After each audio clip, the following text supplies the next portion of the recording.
Welcome back to Post Mortem. I'm your host, Anne-Marie Green, and joining me today is 48 Hours correspondent Natalie Morales.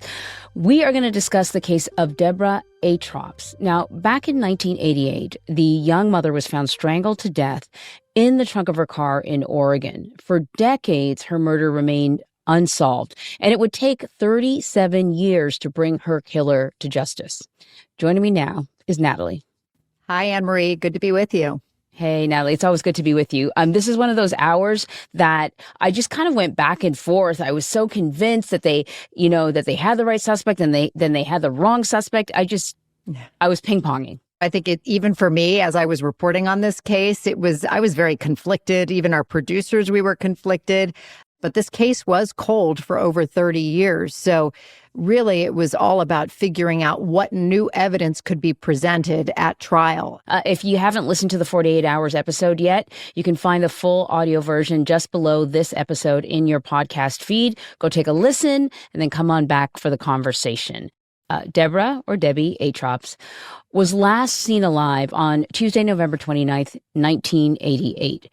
Her husband, Bob Atrops, first reported her missing to Oregon police when he said she never arrived to pick up their baby daughter, Rihanna, from Bob's house. So I should point out that Bob and her, they are estranged, right? So they have been separated.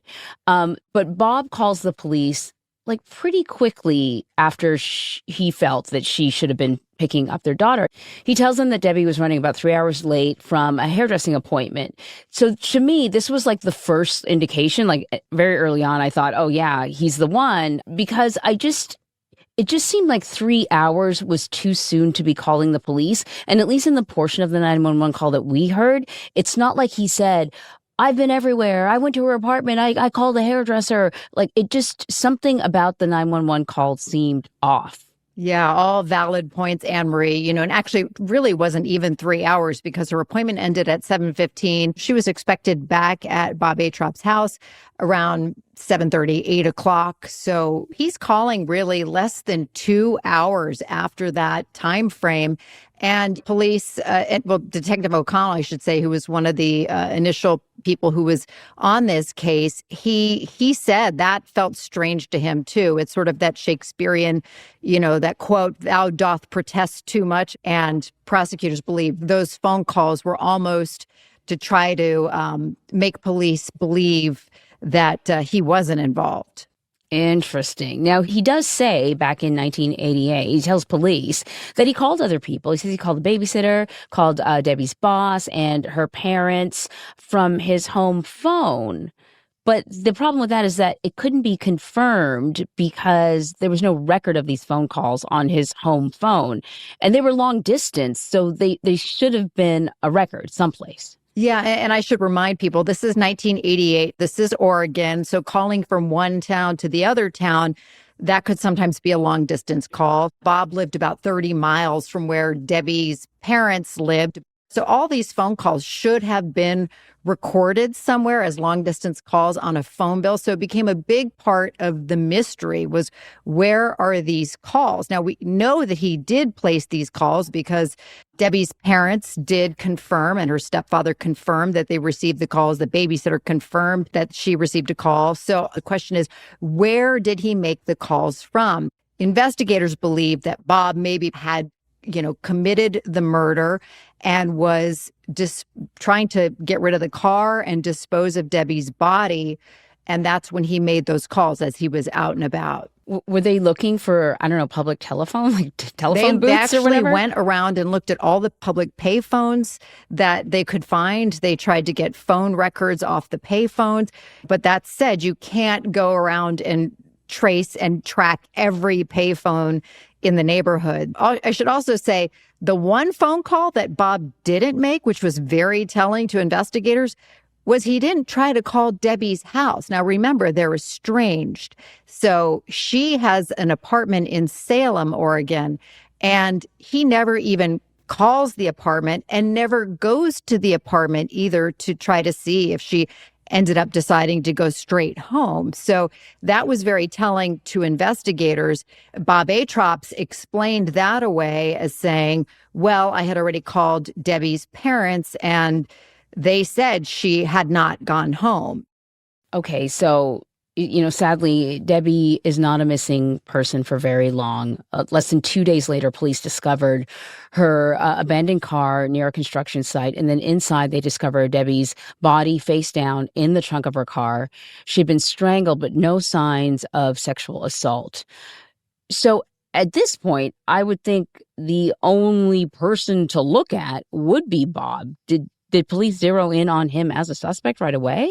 Obviously, as we have reported all too often, the partner or the spouse, or in this case, the estranged spouse, is definitely the first person they consider and they look at. And they did search outside Bob's house. They, in fact, checked his driveway, which was a gravel and muddy sort of driveway. They took pictures of that driveway. They even took a mud sample of the driveway and the lawn as well, because on the top of the car, the hood of the car, it appeared there had been some mud evidence that had been wiped away. On Debe Atrops' body, on her coat, they found mud on her shoes. They were muddied as well. So they were trying to match the sample of mud specifically, and also trying to verify the tire tracks. Now, they never could verify her tire tracks on his driveway. A lot of people, a lot of friends were visiting in the time that he reported Debbie missing. Obviously, a lot of people very concerned about Debbie. So police were never able to definitively say whether or not Debbie had come back to the house based on tire tracks. So then let's talk about their relationship. We know they're estranged, but do we know anything about the nature of their relationship at the time that she goes missing? She was living, as I said, in this whole other apartment. She was also involved in an entirely new relationship with a man named John Pearson. Friends said that Debbie was very afraid of Bob finding out that she was already dating this guy, John Pearson, was somebody she worked with. And Bob apparently knew her boss. They were good friends. So it wouldn't be, too crazy for him to find out. But Debbie's friend, Tammy Nelson, also said back in 1988 that Bob Atrops had a temper, that he had actually had choked her, according to Debbie, shortly before she moved out. And, she had even told friends, if something happens to me, Bob did it. Yeah, those are definitely some famous last words. But she is dating this other person, John Pearson, which is what started me when I was watching The Hour, moving away from Bob as a suspect. He was interviewed by police. He told police that he had been with his estranged wife and children on the night of Debbie's disappearance. But he also gave a really detailed description of Debbie's car and what was in the trunk. And I know I can't even tell you really what's in my trunk right now. So it just seems like an odd amount of detail to remember, Yeah, it was a very detailed description of what was in the trunk. John told police even, how could a body even fit in the trunk, which kind of strange like that words to say. He thought the trunk was too small. And so I asked the prosecutors, Allison Brown and Chris Luman, about that. Take a listen. John Pearson told police back then that there was a Burger King bag, as well as a box with cranberries and a child car seat. It seems like a lot of details about the car. That's not details that I don't think my husband knows what's in my car. That seems like somebody who's very intimately involved with knowing what's in the contents of that vehicle. Well, and I think we knew that Mr. Pearson had been with her. He admitted that he'd been with her. They had been dating and was in that car frequently. And then I think his surprise at how could the body fit in the trunk.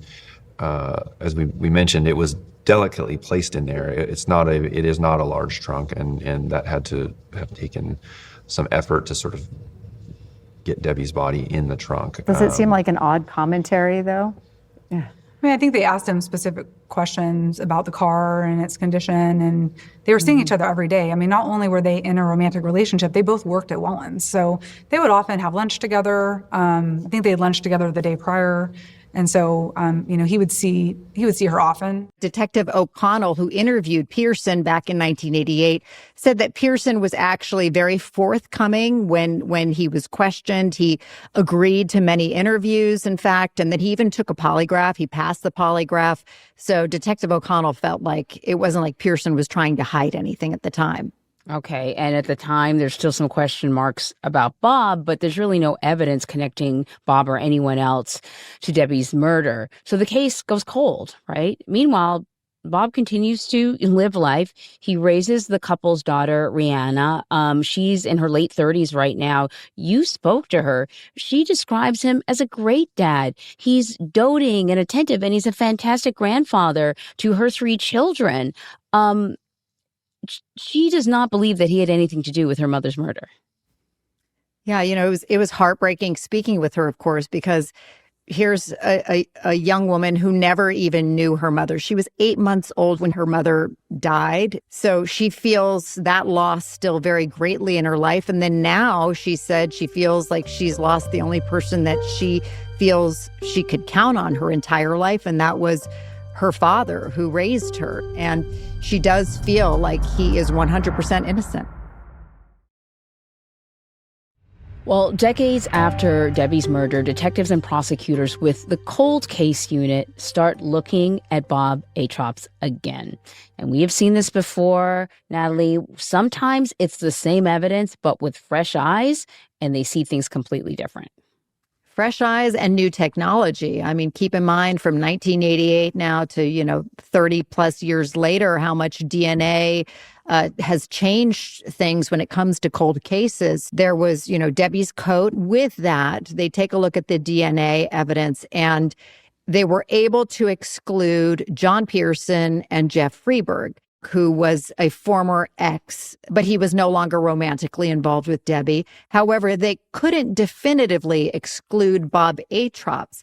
Now, the defense points out the amount of DNA that they had was the equivalent of perhaps 6 skin cells, which is a minute amount. So they said this is like the weakest bit of evidence that you could possibly even have. And they said as well, according to the defense, the fact that they shared custody of Rihanna, it's expected that there would be some sort of cross-contamination with DNA. And remember those soil samples that I talked about from the driveway and the evidence that was on the car.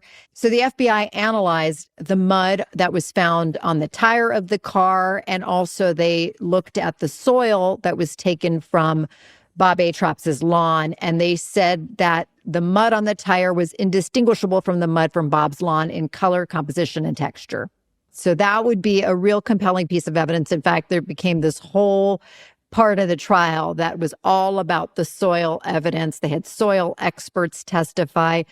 The defense said, though, when it comes down to it, it's soil that is so commonplace in the Willamette Valley that they're like, how could you definitively say that it's Bob Atrops' lawn? Yeah. And so then detectives do something really interesting. Like one of the holes in Bob's story back then is about these phone calls, right? How come there's no record of these phone calls you say you made? So they re-interview him in 2022 and they ask him again about that night and the phone calls he made. But this time he's got a different story that he didn't tell them the first time around. Right. So Bob is a salesman. And so at the time he was. So now he's telling detectives, all these years later, well, those phone calls weren't there because I used an MCI calling card to make those calls. And the prosecutors are like, no, that just doesn't add up. Because when you make a call using these calling cards, then you have to punch in this code, this 16-digit code. It just didn't sound like the act of a frantic husband who's calling 911, but then also is he like sitting there punching in the code to just try to make these calls? It just didn't add up to the prosecutors. Yeah, it makes a lot of sense. The defense, however, presented somebody at the trial who said that the equipment could have been faulty at the time, and it didn't necessarily record all the calls that came through in the area. Okay. But ultimately, detectives do arrest him, right? He's arrested in March of 2023 for Debbie's murder. What about the other suspects, though? Because I got to tell you, when I was watching, yes, initially the phone call troubled me. But later on, I thought, well, what about John? I mean, there are other people. Yeah. Yeah. Jeff Freeberg, I think, Detective O'Connell, they pretty much figured he was not a person of interest. Also back from the lab, the DNA evidence, the mixture from the coat, from Debe Atrops' coat, excluded John Pearson. However, what was interesting about John Pearson, he had apparently moved to Arizona and was living in a trailer when 5 days before Bob Atrops' trial, 2 police officers show up outside the trailer. They are out there. They're saying, "We're here. We want to talk to you." John Pearson looks out the window, sees them, and then kills himself. See, for me, that was, I thought, wait a minute, why would you do that, right? What are you trying to hide? Right. According to the prosecution, he had a DUI, apparently, that he was wanted in court for. Take a listen. He had an open criminal case. I believe he thought they were there to arrest him for this misdemeanor warrant and took his life. The prosecution also noted his family said he wanted to testify against Bob Atrops. We don't really know what was going on in his mind at the time, but investigators and the prosecutors truly believe there is no evidence that points to John Pearson in this case, that all the evidence squarely pointed at Bob Atrops. So when Bob is arrested, though, his daughter, Rihanna, is completely blindsided. Yeah, Rihanna, she's just been so upset at the entire process. She said, she got a call at 5 a.m. that morning telling her that her father, Bob Atrops, had been arrested. Beyond that, she says that at trial, they kept calling her Rihanna instead of Rihanna, which is how her name is pronounced. She was never given a victim's advocate, whereas Debbie's brother and stepfather had a victim's advocate at their side. Here's a little bit more of what she had to say. The prosecution stood there in trial and made me out to be the most important thing in my mom's life. I'm her baby, her daughter. But the prosecution never treated me as such. So I asked the prosecutors about that. I asked them point blank, how did they feel about how they treated her? And here's what they had to say. And during the trial, Rihanna told us that she was not contacted by a victim's advocate from your office, even though, here it is, it's her mother who was murdered. Why not? We had the indication that she didn't want to have any contact with us. That she was on the defendant's side, and that wasn't interested in being part of our case or having contact with the prosecution. That was my understanding. She also said that she was not informed ahead of time when the autopsy photos were going to be shown in court on the day during the trial. Meanwhile, Debbie's brother had been informed ahead of time, and he left the courtroom because he knew it would be too hard to see. What do you say to that? Yeah, I can't imagine how that would feel. Again, her not having contact with our office, it's difficult for us to sort of alert everybody in the courtroom, here's what we're about to do. And certainly that was not intentional. Yeah, sometimes it's the nature of the system that, if you're not a defendant and you're not a witness, then it's like you don't have a role. Right. And that's how she feels. She feels that she got lost in the process, but also that they excluded her because they knew she was on her father's side and she was going to defend him all the way. So then what sort of evidence did the prosecution have? What sort of evidence did they present that connected Bob to this crime? Perhaps the most compelling part of the evidence, according to the prosecution, was the alleged pattern of domestic abuse in their relationship. Debbie's mother had told police at the time of the murder that Bob Atrops was verbally, physically abusive and very controlling, that she immediately suspected that Bob was the killer. And as we mentioned earlier, her friend Tammy Nelson testified that Debbie told Tammy that he had choked her before. That right there is evidence. Tammy also told the defense team that Debbie told her that she was scared of Bob, especially when they had to hand off Rihanna. That's when those moments, those confrontations could happen. And that's exactly what prosecutors believe is what happened. When Debbie went to the house that night, he had found out about her relationship with John Pearson, and that set it up for that night, for this confrontation, and for him to then, in a fit of rage, strangle Debe Atrops. The defense argued, however, that Debbie's stories were unreliable. We hear this version of Bob, but at trial, there were a lot of people that were there supporting him, not just his daughter. Yes, he had a lot of support, including his fourth wife was there. He's, been married since 2011. He did have 2 other marriages and divorces after Debbie's murder. But as Chris Luman, the assistant prosecutor, said, that he can be charming and he knows how to get his way and how to have people, believe him. So ultimately, though, the jury does find him guilty of murdering Debe Atrops.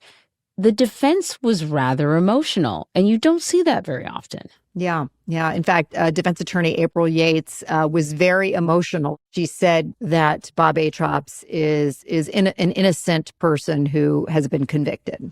Of course, Rihanna is now a victim twice over. That's the way she feels. She mentioned that to you. She never got to know her mother, and now she's also lost her father. And she gave a really powerful statement at his sentencing. I'm curious about the reaction when she read that statement. It was a moment that I felt was very, very telling. Rihanna is there. She's pleading with the judge to, spare her father, to be more lenient in his sentencing, telling the judge that she and her 3 kids, they need their father and grandfather. Bob, at that point, he hardly ever looks in her direction and hardly ever looks up from the table. Now, the question is he so racked with guilt?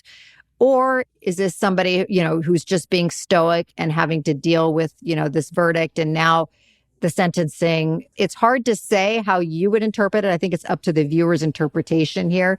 But as a parent, if that was my child saying, I need my parent, I just can't imagine not being emotional in that moment. Absolutely. Bob Atrops received a life sentence with the possibility of parole after 25 years. If he is to be released, he would be 93 years old at the time. How is Rihanna grappling with this? She says she's trying to be strong and she's trying to keep up the fight, but she's very upset. And really at the heart of all of this is truly a tragic love story. It's so clear when you see from the very first frames of the home video, after adopting Rihanna, how much Debe Atrops bonded with that baby. That love just screams through the screen, and you can't help but think all that was lost. And Rihanna says she feels that loss every day. And now, of course, she's dealing with having, to lose her father in the process as well.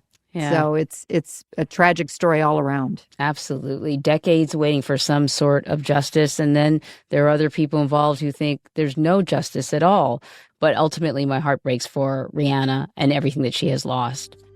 Yes. I mean, she's a strong person. And, fortunately, she has a lot of people who are supporting her through this.